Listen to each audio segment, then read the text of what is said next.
콘덴싱은 이제 사진적 용어입니다. 봐도 잘 모르겠어요. 저도 응축하다, 기체 내국하다 많이 어렵습니다. 어려운데요. 그냥 간단하게 하면요. 열을 그냥 회수해서 재활용하는 겁니다. 예전에 우리가 연탄보일러 혹시 옆에 가서 보면 연도 이렇게 쭉 뻗어 있잖아요. 연탄보일러. 그 옆에 보면 우리 장갑도 말리고 옷도 말리고 했죠. 왜냐하면 연통 주변에서 나오는 열이 있습니다. 근데 어떻게 보면 나가 버린 열이에요. 근데 그 열을 한 번 더 재활용하는 그러한 기술이다라고 보시면 돼요. 이게 뭐 보일러회사 직원이니까 그런 거 아니냐 하는데 뭐 가스안전공사에서 했을 때도 한 9%에서 28% 정도는 가스가 절감됩니다 라고 되어 있어요. 가스 소비량이라고 하는 것은 내가 실제적으로 내는 가스 요금이라고 보시면 됩니다. 콘덴싱 보일러하고 일반형 보일러하고 순환 구조 가장 큰 게 어떤 건가 보시면요. 좌측계 콘덴싱입니다. 우측계 일반형이고요. 차이 나는 거죠. 장렬 열교가 바뀌었어요. 장렬 열교가 바뀌고. 밑에서 보시면은 한번 환수해서 올라가는 물을 가지고 한번 더 써서 다시 한번 또 끓여낸다 이건데요. 이걸 쓰게 되면 가장 먼저 차이 나는 게 아까 말씀드렸던 것처럼 연도로 나가는 열입니다. 예전에 우리 일반형 보일러 손으로 잡으면 손이 튀었어요. 물집이 잡혀요. 근데 지금 나오는 콘덴싱 보일러 같은 손으로 잡고 있어야 돼요. 커피 물온도보다 더 낮습니다. 커피 물을 우리가 보통 85도에서 90도 정도? 그렇게 하죠. 888 끓여가지고 좀 식은 상태에서 먹으니까요. 근데 얘는 맥가스가 45도 수준입니다. 우리가 샤워할 때 쓰는 물이 40도 정도 됐어요. 35도에서 40도 사이. 그 물보다 약간 뜨거운 정도. 손으로 만지면 됩니다.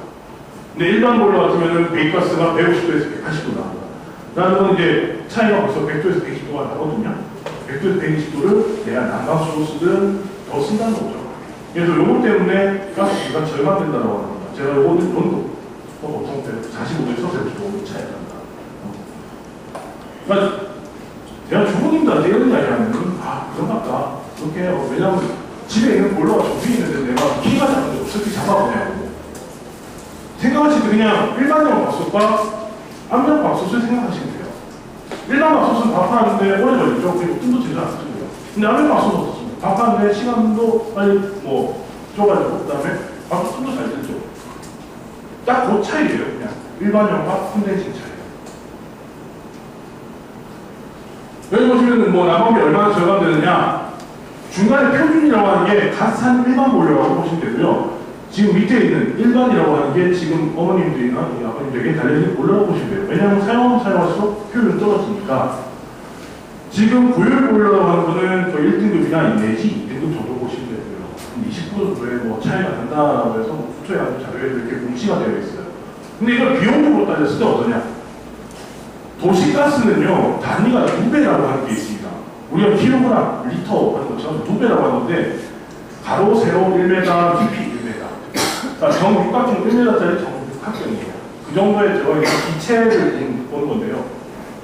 그 1도매당 786원으로 계산했을 때, 비용 자체는 이게 연간 8만원에서 10만원 정도는 절감되는 거죠. 실제 밖에서 보일러 사시면 일반 보일러, 콘덴싱 보일러가 한 20만원에서 25만원 정도 차이가 나실 거예요. 저도 누군가가 문의라거나 구입 문의할 때 먼저 물어보는 게 그 집에 몇 년 살 거예요? 물어봅니다. 그 집에 3년 이상 산다라고 하면은 무조건 콘덴싱 사는 거예요. 근데 내가 1년에 때 이상할 거야 라고 하면 그냥 일반적 사는 거예요. 왜냐면 이상할 때 보일러 갖고 가시는 분 없어요. 저희 보일러 회사 직원들은 이제 보일러 갖고 가요. 다시. 원래 있던 보일러 때문에 콘덴싱 달고 이상할 때는 콘덴싱 또 들고 가요. 그렇게 하는데 지금 여기 계신 분들은 그렇게 하실 분이 없기 때문에 내가 그 집을 보일러 아니고 재구매를 하실 때도 내가 이 집에서 4년 정도 3, 4년 살 거다라고 하면 그래서 콘덴싱 사세요. 저기 있는 건 약간 부담스러우시고요. 콘덴싱은 이렇게 열효율 면에서 에너지 소비적인 면에서 좋은 보일러인데 여기다 더 더하기를 하자면 환경 친화적이라는 거예요. 환경 친화적이 왜 환경 친화적이냐? 밖으로 나가는 폐가스가 작죠. 온도가 작다는 건 그만큼 양도 작다는 겁니다. 밖으로 날려버리는 폐가스가 작다 보니까 공해에서부터 어느 정도 좀 도움을 줄 수 있는 거고요. 그 다음에 밖으로 안 보내면 어디로 보내느냐? 물로 보냅니다. 얘는.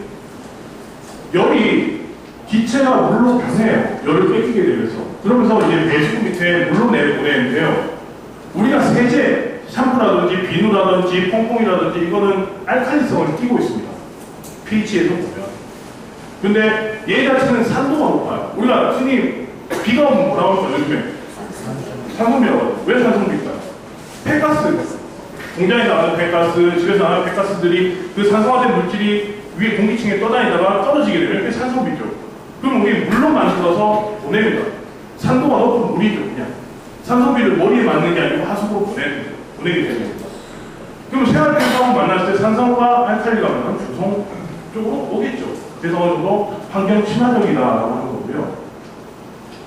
뭐 이거는 사실 교토연소 이런 거는 사실 말씀드려도 좀 어렵습니다. 저도 이해를 하지 다 못해요. 구조를 보면 이렇습니다. 일반형 보일러는 떼가지고 공기 중으로 내보내고 공기 중에서 구름과 만나서 비가 돼서 우리 아이들, 우리 부모님들 내 머리 위로 떨어진 산소비가 되는 거고요. 콘덴싱 보일러라고 하는 응축수가 나오는 이런 제품들은 바로 생활 오폐수관으로 보내버리기 때문에 그나마 좀 낫다라는 겁니다. 하늘로 내보내지 않으니까 내 머리 다시 떨어지는 건 없죠. 지금 갈수록 온난화합니다.